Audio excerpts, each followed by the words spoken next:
Bonjour à toutes et à tous, alors voilà pour le Zera Shimshon de cette semaine. J'aimerais vous faire partager une idée absolument extraordinaire, magnifique et qu'on doit optimiser au maximum. Parce que si Hachem a souhaité qu'on sache ce genre de principe au travers du Zera Shimshon, c'est parce que Hachem souhaite qu'on l'optimise justement. Alors vous savez, la Gemara dans Hérouvin nous dit Schar mitzvah behai alma leka. Le salaire d'une mitzvah dans ce monde, on ne pourra jamais le recevoir. Pourquoi ? Parce qu'en fait, Akadosh Baruch Hu n'a pas les possibilités matérielles de pouvoir nous rendre le salaire d'une mitzvah, tellement c'est colossal. Vous savez, il y a cette fameuse histoire qui s'est passée à l'époque entre les deux guerres, entre la première et la seconde guerre mondiale, avec le Chafetz Chaim. Bref, ils avaient fait un grand rassemblement de rabbanim, il fallait qu'ils trouvent une solution, parce que l'état des bachourim dans les yeshivot était catastrophique. C'était courant que les bachourim s'évanouissent de faim sur leur gmarot. Pourquoi ? Parce qu'il n'y avait tellement pas de quoi manger. C'était la pauvreté à un état terrible.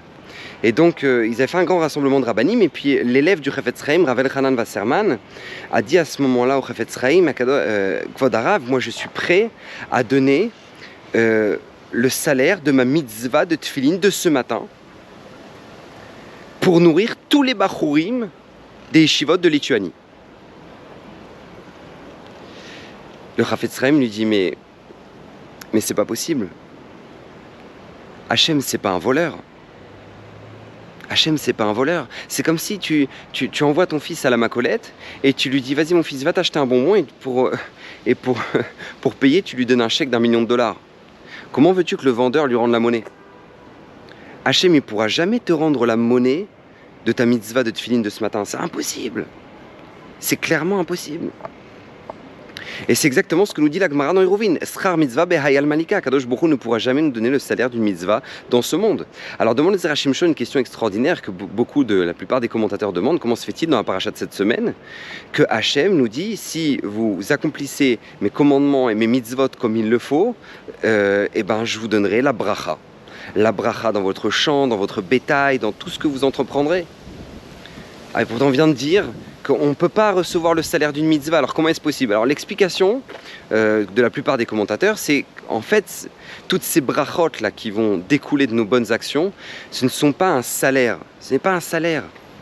C'est juste un moyen de facilité qu'Akadosh Baruch Hu te donnera, parce que puisque tu fais tout ce qu'il faut, alors Hachem facilitera ton travail et te donnera tous les moyens matériels de pouvoir mieux servir Akadosh Baruch Hu. Voilà, c'est pas un salaire, c'est juste des moyens. Mais vient le Zera Shimshon et nous dit un chidouche extraordinaire, écoutez bien. Il nous dit que il y a des exceptions à la règle. Il y a des gens qui reçoivent aussi le salaire de leur mitzvot ici dans ce monde. Qui sont ces gens-là ? Écoutez bien. Ce sont des gens qui font des choses qu'ils ne sont pas obligés de faire. Ce sont des gens qui font des choses qu'ils ne sont pas obligés de faire. Par exemple, du Gemara, David Ameler. David Ameler demande à Kadosh Baruch Hu Shamra nafshi ki chassidani. Garde mon âme parce que je suis un chassid. C'est quoi un chassid ? C'est-à-dire je fais des choses que je ne suis pas obligé de faire. Et là, Gemara dans Brachot, elle nous donne une liste de choses que David Ameler faisait et que personne d'autre faisait. D'accord ? Par exemple, tous les rois, en tout cas de l'époque de David Ameler, se réveillaient 3 heures après le lever du soleil, grasse mat, alors que David Ameler était déjà réveillé depuis la moitié de la nuit. Mais Chatzot Laila. David Ameler était réveillé pour faire des louanges à Kadosh Baruch Hu. Donc on voit que quoi ? Que Shamra Nafshi, qui Chassidani, Akadosh Baruch Hu, David Ameler demande à Hachem une protection particulière parce qu'il fait des choses qu'il n'était pas obligé de faire. Et ça, c'est une règle qui est absolument fondamentale. Il ne faut jamais oublier qu'à partir du moment où maintenant, on peut faire, c'est vrai, notre Torah, nos mitzvot et faire ce qu'on a à faire, et puis voilà, Baruch Hashem, attendre 120 ans pour recevoir le salaire. Mais ce que nous dit le Zera Shimshon ici, c'est un principe qui va bien plus loin que ça. Vous savez, pour vous donner une idée, il y a une femme ici à Yerushalayim dont j'ai entendu son histoire, j'ai entendu de elle-même cette histoire-là. Elle n'avait pas d'enfant pendant plus de 10 ans. Plus de 10 ans sans enfant. Elle a fait toutes les ségoulottes possibles et imaginables, d'accord ? Il n'y a pas une seule ségoula qu'elle n'avait pas fait. Et à la fin, elle était complètement désespérée. Et là, il y a une amie qui lui dit, regarde, tu sais, va voir un des grands de la génération qui s'appelle Rav Shlomo Zalman Auerbach. Va le voir. Va lui demander une bracha Parce que lui, en tant que Gadolador, en tant que grand de la génération, il pourra probablement te bénir et te faire une bracha que personne d'autre peut faire.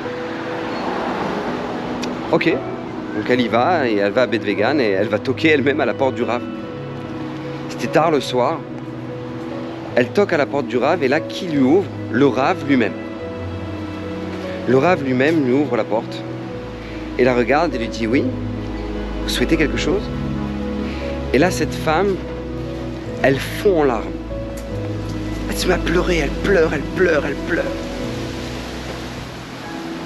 Et le Rav Shlomo Zalman lui dit « Pourquoi vous pleurez, madame ?»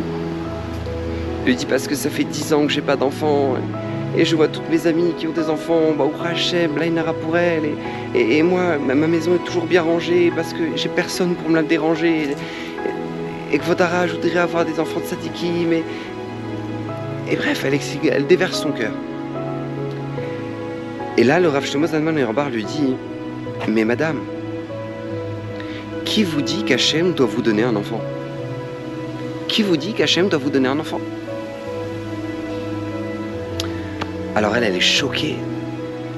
Elle s'attendait pas du tout à une réponse pareille. Alors elle regarde le Rav, elle dit « D'accord, Rav, ok. Ok, j'ai compris. » Elle s'apprête à faire demi-tour. Et à ce moment-là, le Rav lui dit « Mais madame, j'ai peut-être une solution pour vous. Si vous prenez sur vous de faire quelque chose que vous n'êtes pas obligé de faire, peut-être qu'Hachem fera pour vous quelque chose qu'il n'est pas obligé de faire. Essayez. » La femme a compris le message du Rav Shlomo Zalman. Et qu'est-ce qu'elle a décidé de prendre sur elle? Elle a pris un chariot, elle a rempli de bonbons, de gâteaux, de bonnes choses.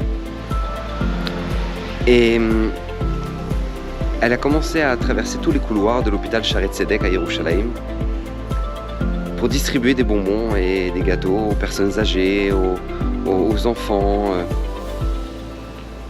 Et 9 mois plus tard, elle a un petit garçon. 9 mois plus tard, un petit garçon. Et c'est exactement ce principe-là que nous dit le Zera Shimshon. Il y a des gens qui reçoivent le salaire de leur mitzvah déjà dans ce monde-là. Qui sont ces gens-là? Les gens qui prennent sur eux de faire des choses qu'ils ne sont pas obligés de faire. Bien évidemment, ça n'oblige en rien Kadosh Baruch Hu de devoir le faire, que ce soit bien clair.